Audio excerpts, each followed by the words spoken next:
بسم اللہ الرحمن الرحیم۔ السلام علیکم ورحمۃ اللہ وبرکاتہ۔ امید ہے کہ آپ خیریت سے ہوں گے۔ آج کے سبق کا آغاز ایک خوبصورت حدیث مبارکہ سے کرتے ہیں۔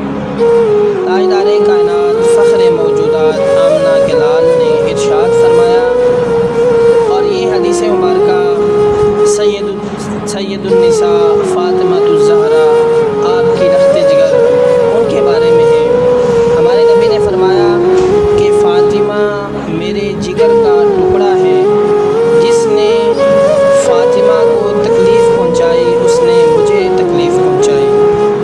اس حدیث سے ہمیں سبق یہ ملتا ہے کہ ہمیں تاجدار کائنات علیہ الصلوۃ والسلام کی اہل بیت سے ٹوٹ کر محبت کرنی چاہیے، اپنے دل میں ان کے لیے ایک خاص مقام رکھنا چاہیے۔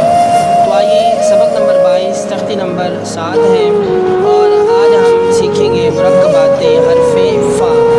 ہمارا یہ سفر جو ہے بڑی کامیابی کے ساتھ جاری و ساری ہے انشاءاللہ۔ اب آج 22واں سبق ہے، 30 سبق تک ہم اس کو لے کے جائیں گے، پھر ہمارا ایک کورس مکمل ہو جائے گا۔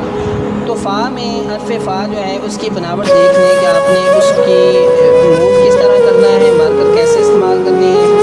سب سے پہلے تو فا کا یہ والا حصہ جو ہے